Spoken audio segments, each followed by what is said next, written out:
Hello and welcome to a new edition of Bengal Magazine. My name is Jeff Ventura, sitting in this week for Tom Kohler. On today's show, we're talking basketball. In our first segment, we're joined by head men's coach Fajri Ansari. He's bringing along junior guard from Buffalo, New York, Lovell Smith. We'll stick with basketball in segment 2. Women's head coach Kevin Clifford in his first year. He's bringing along a junior point guard, Taylor Graham from Santa Rosa, California. In our final segment, we'll reflect on the record-breaking women's soccer season. Head coach Nicholas DeMarsh and junior forward from North Tonawanda, Melissa Smith. After a short break, we're talking men's basketball with Fajri Ansari.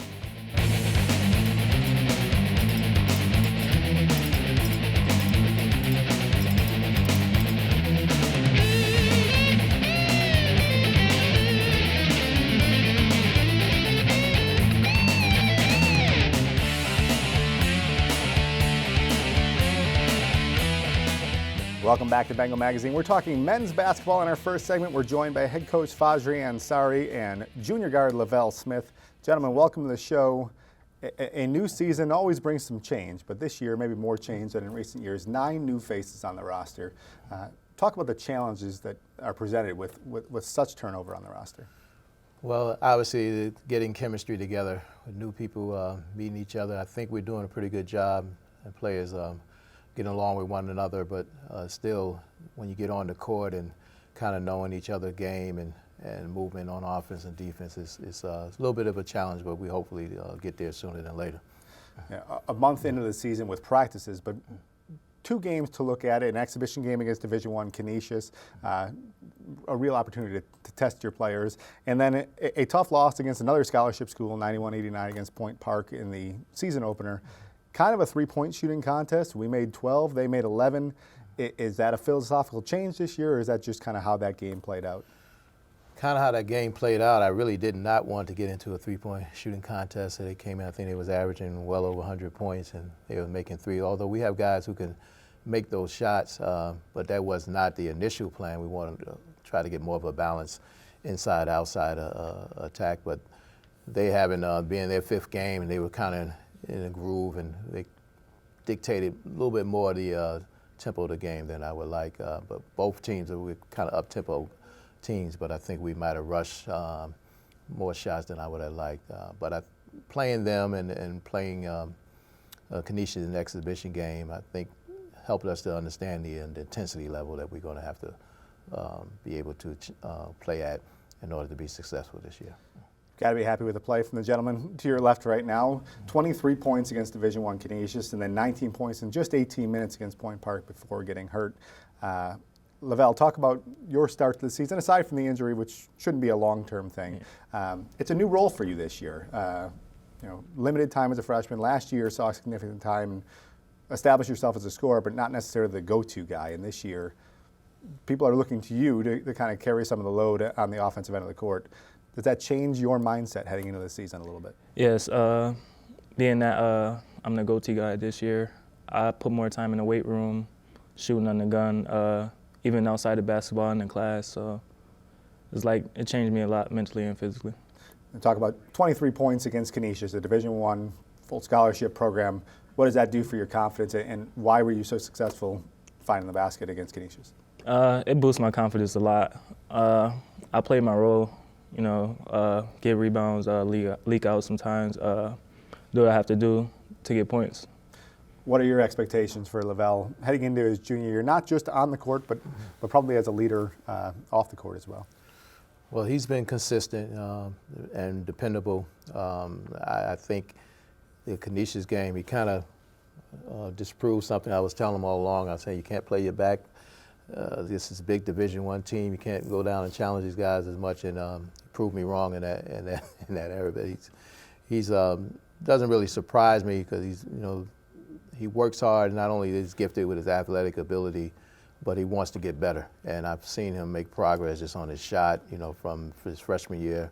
Now he's looking to be more of a playmaker. So as good as he still is improving, and we hope we realize that this year as well as next year. I mentioned 9 new faces. One of them's not all that new. Nico McLean is back this year. Last played for Buffalo State in 2011-12 and has returned to the roster. Talk about some of the new guys and what you hope for them to bring to the lineup. Well, Nico certainly brings some maturity and leadership, and he's still got a little game rust that I think will get better as time goes on. We brought in a few transfers. Jordan Chatau, big, who's really is going to help us out inside with Leon Moore is our other big. Gives us a little bit more depth than we had in the past. We brought some, several guards that's going to give us some play. Even my freshman, we had a big game, Dominic Rea, who's really worked hard on shooting. He was here in the summer orientation, and so he stayed in the gym, and it paid off our opening game here. So I think we're going to try to play as many guys as we can. Not really afraid to put players in. I think most of them have been tested, and as we get more experience, I think we'll be able to go deep into the bench. Lovell, from a player's perspective, a new group of players with you as well. Talk about the adjustment and what this depth brings to help our team succeed this year. It takes a little bit of getting used to with like a lot of new faces, not being able to like see some of the teammates from last year. But it's like meeting new people for me. That's fun. So I mean, like Jordan, Chat, he's like one of my best friends now. It's all about chemistry. So we all working hard together. Look forward to watching it come together. The Coles Classic, November 20th and 21st. Bluffton and Nazareth in the first game, then Buffalo State and Villa Maria in the second game with consolation and championship. Talk a little bit about what you expect to see out of this tournament, what you hope to get out of your team, possibly without Lovell playing. Well, it's going to be important for us to execute well at home. We want to try to defend our home court. The teams that we're bringing in, I believe, will be competitive. We have Nazareth is always, they've been in the tournament in the past. They've always been a test for us. We want to try to, we have good home support. We want to keep that as we look to look at this home stretch that we have coming up. I'm thinking that the Coles always is kind of an indicator how we'll do. And if we can't meet the challenge of winning that championship, and that tells us right away that we have to want to work hard and get ready for SUNY, which is the most important thing for the remainder of this year. Exciting start to the season, 7 straight home games, so we'll get a good look at the Bengals 2015-16 version. Good luck against Villa Maria on Friday, November 20th, and then best of luck the rest of the season, guys. Thanks for coming on the show. After a short break, we're going to stick with basketball and head women's coach Kevin Clifford.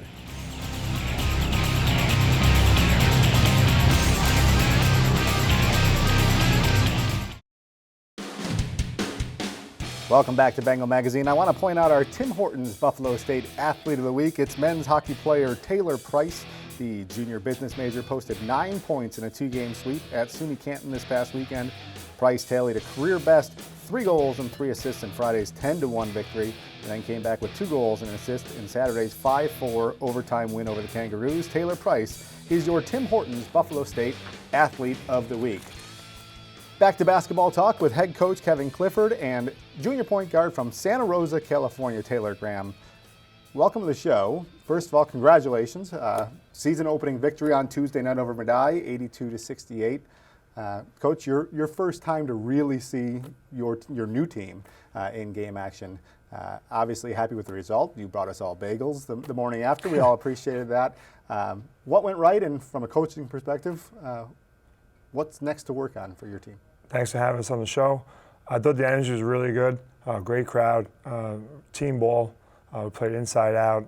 The tempo was pretty good for us. So we shot pretty well. And obviously we scored 82 points, so that helps. Moving forward, I think we need to work on taking care of the ball. We didn't shoot the ball so well from the free throw line. We did rebound well. We were plus 15 on the rebounds. And I think defense, we're fouling a little bit too much. So we are aggressive, which is good, but we got to slide our feet more. And so, but I think it's a work in progress, but we were happy with the first game. Taylor, from a player's perspective, basketball's got one of the longer build-ups. You practice for almost a month before finally getting on the court for the first real game. 16 points, 7 rebounds, 3 assists, and most importantly, probably just 2 turnovers as a point guard. Talk about your experience in your first game and how you felt you fared in your first outing in a Bengals uniform. I think I did all right. I definitely agree with him. I think we still have a lot of stuff to work on. Self obviously included in that. I think that we all, as a whole, had the first game jitters and stuff. So defensively, we didn't really do everything I thought we could have done. But we did have a lot of positives that I think we can continue to build on and just take what we learned from the first game and just include that in practice. Before we move forward, just want to look at Santa Rosa, California. Santa Rosa Junior College, so 2 years there and then transferred to Buffalo State. Why the East Coast? Why Buffalo State? I was just ready for a new experience, just kind of broaden my horizons, like experience something different than Northern California. So I was talking to a few schools on the East Coast and just after visits and everything like that, I just enjoyed my visit here the most and thought that it'd be a good fit. Now, where is Santa Rosa located in California? Do you know where San Francisco is? I sure do. It's like 45 minutes north of there, like wine country area. So you've seen some cooler weather there before, but not quite what you're about to see here, I suppose. Coach, talk about we talked with the men's program about 9 new faces. For you, it's all new faces in your first year. Talk about your goals, kind of how do you get this team to pull together and how do you get to learn about your players? The team is pretty close right now. Obviously, we want the team to get even closer. Chemistry is very important. A lot of learning. Learning from me, learning from the coaching staff, learning for the players. New names, drills, plays, the philosophy. But they're doing a great job. They're coming to work every day. They want to learn. They want to get better. They're playing for each other, so we're excited with the start so far, and we want to keep improving. We're big on the process. You mentioned philosophy.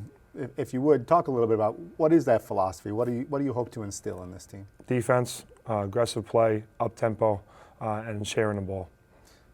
From a player's perspective, I think most players would be happy to hear that type of style. It's a fun style to play. Is there buy-in from the group, and does it suit your strengths? Yeah, I think that, it's going to take a little bit of adjustment, especially for the returning players, just because it is so different from what they're used to. Like defensively, we're doing something that's a lot different than what a lot of us have learned. But I think that it'll be very successful once we kind of like master it. It's going to take more than a month for that to happen. But yeah, I think that we're all, having fun. We like that, we're pressing and getting steals and stuff like that. So yeah, I think that it'll be good. You mentioned it takes some time, but basketball is a long season. November 20th and 21st, the Betty Abbott Invitational at Buffalo State. Some good teams coming in with John Carroll and Bluffton, and Buffalo State takes on Teal on the 20th at 3 in the afternoon. As part of the progress of development, what are you hoping are the next steps this weekend that come out of these games? Well, it's 3 very good teams, and I tell them one day at a time. So you win the games in practice. So today's practice is very important. And obviously watching film, breaking down, scouting reports, those 2 teams are very competitive. So just kind of one day at a time, just want to improve. We want to see some more contribution from other players that maybe had some jitters and nerves on the all day. But we do want to play a lot of players. We played 12 players yesterday. Then that's going to help us wear all the teams down. We've got about a minute left. If you can just name some of those key players that are going to drive the team to success this year. I think everybody's important. They have to, every role is important. I tell them you have to be a starter in your role. Obviously, Taylor Graham did a great job yesterday being a point guard. She's the coach's extension, so she's very important. But I think everybody's important. Brittany, Keontae, Clarissa and Jordan being seniors, being leaders. Crystal Watson gave us very good minutes yesterday. Grace Licata off the bench gave us great minutes as well. So I think it's very important for different players to just contribute when they get in there. Thank you for joining us, and best of luck this weekend in the Betty Abbott Invitational. Excited to get a good look at the Bengals basketball program. When we come back in our final segment, we're going to talk about women's soccer and its record-setting season with head coach Nicholas DeMarsh.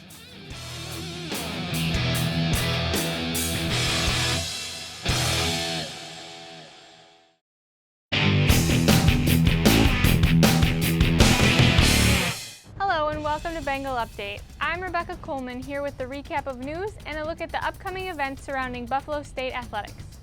Women's soccer's stellar season came to a close at the SUNY Championships on November 7th on Coyer Field. The Bengals lost a 3-1 hard-fought game to the visiting Oneonta Red Dragons. Buffalo State did sweep the annual conference awards as Melissa Smith was named Offensive Player of the Year, Gabriana Boldinsky was named Defensive Player of the Year, and head coach Nicholas DeMarsh earned Coach of the Year. Tiana Hatch, Victoria Colati, and Kristen Seaforth all claimed all SUNYAC honors. Football closed out its regular season with its 3rd straight I-90 Bowl victory. The Bengals defeated Brockport 35-28, piling up 483 yards of offense against the Golden Eagles. With the win, postseason play was kept alive. The Eastern College Athletic Conference has awarded Buffalo State a berth in the Asa S. Bushnell Bowl championship game against Rensselaer Polytechnic Institute this Saturday, November 21st at 5 p.m. on the campus of Central Connecticut State in New Britain, Connecticut. Swimming and diving competed in a dual meet at Pitt Bradford. On the men's side, the Bengals rallied to tie the Panthers 101-101. Kyle Siskar, Tyler Minnick, Ryan McHale, Connor Mergler, and Jake Brigham all claimed first place finishes in their respective events. On the women's side, Buffalo State came up just short, falling to the Panthers 96-78. Sarah Exposito, Allison Kolzinski, and Michelle Del Favro were all individual winners. The Bengals returned to action at home this Saturday with a 1 p.m. dual meet against Cortland. Men's hockey put in strong performances over the weekend in non-conference play against SUNY Canton. Head coach Steve Murphy recorded his first collegiate win as the Bengals broke out for a 10-1 win last Friday night. The next night, the Bengals earned another win, defeating the Roos 5-4 in overtime. Taylor Price posted 9 points in the two-game sweep on the road. The junior tallied a career best with 3 goals and 3 assists in the first matchup, and came back with 2 goals and an assist the following night. Buffalo State will return to SUNYAC play on Friday with a 7 p.m. matchup at Geneseo. Women's hockey continued its perfect start to the season, improving to 6-0 with 2 victories over Newman last weekend. The Bengals defeated their conference opponents 4-2 on the first night and 3-1 the following day. Brooke Krantz currently leads the Buffalo State offense with 8 points off 1 goal and 7 assists. Aaron Guillen has scored a team-high 6 goals so far this season. The Bengals return home this weekend for a 2-game set against Chatham on Friday at 4 p.m. and then Saturday at 2 p.m. Men's basketball opened the season with a tough 91-89 loss to visiting Point Park.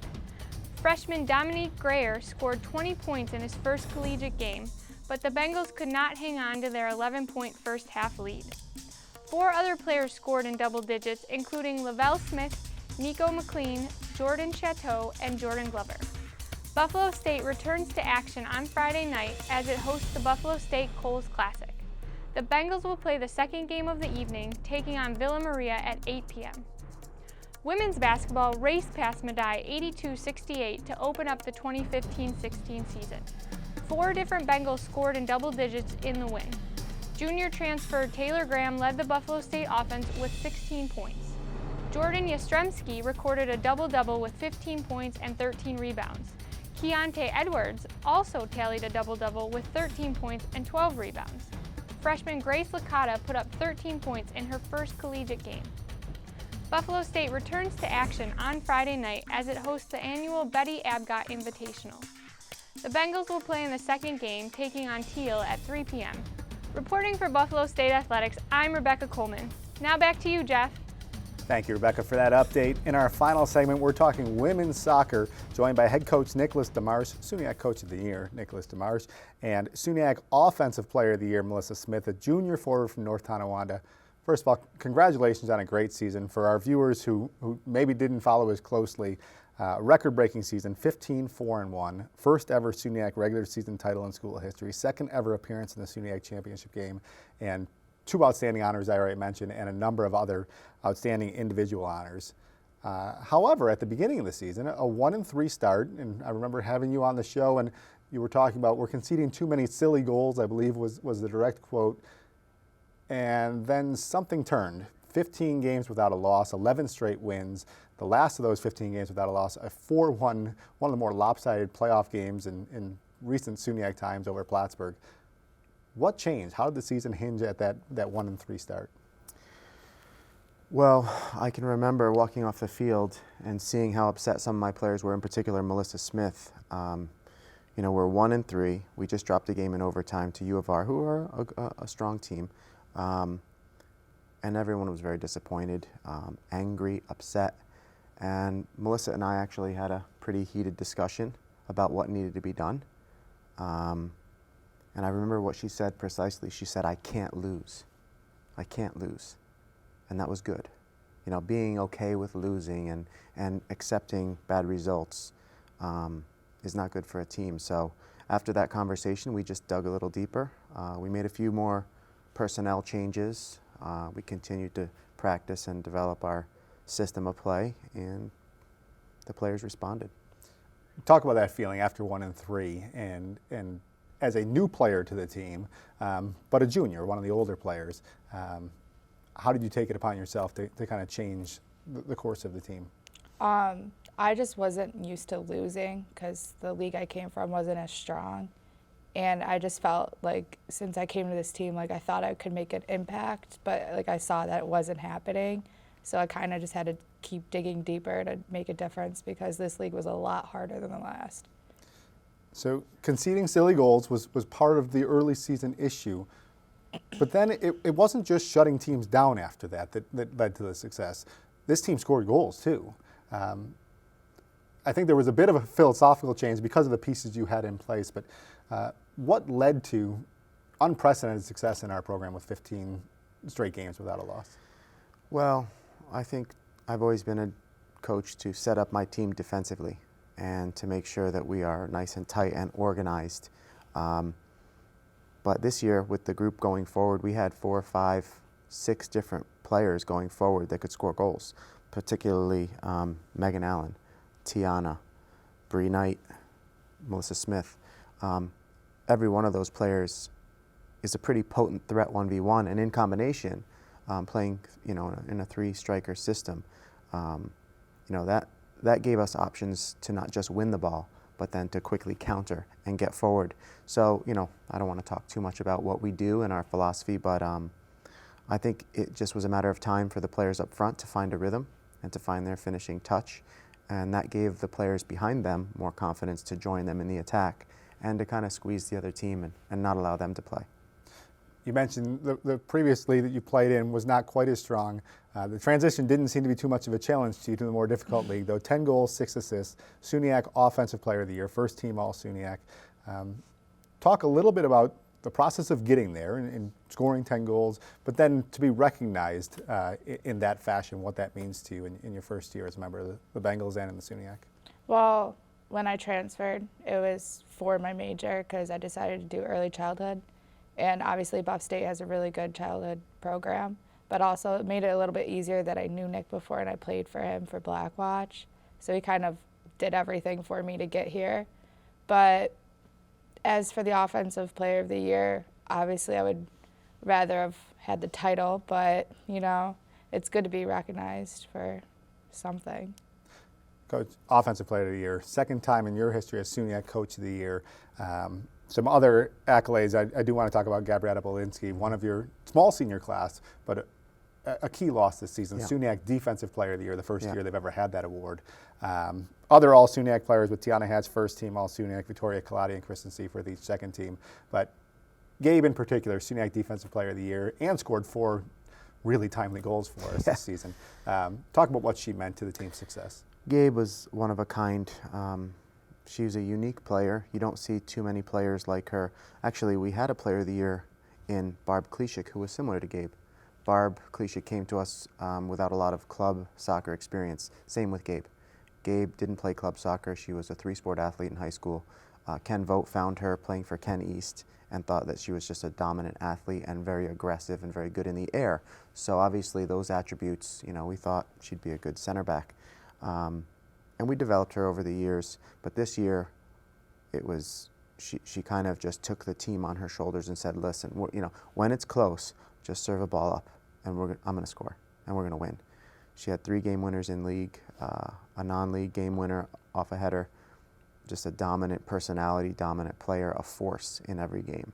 And she kept us really secure at the back. She didn't allow other teams to make a lot of chances. There were some teams that I don't think they were allowed a shot in the game or a shot in the half.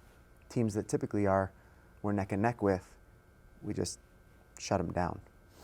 Less than a minute to go, but I do want to talk about a fantastic season, but a bitter taste at the end. Only one team wins the last game of the year, and unfortunately this year it wasn't us. How does that drive you moving forward? Start from a player's perspective. You've got a year left.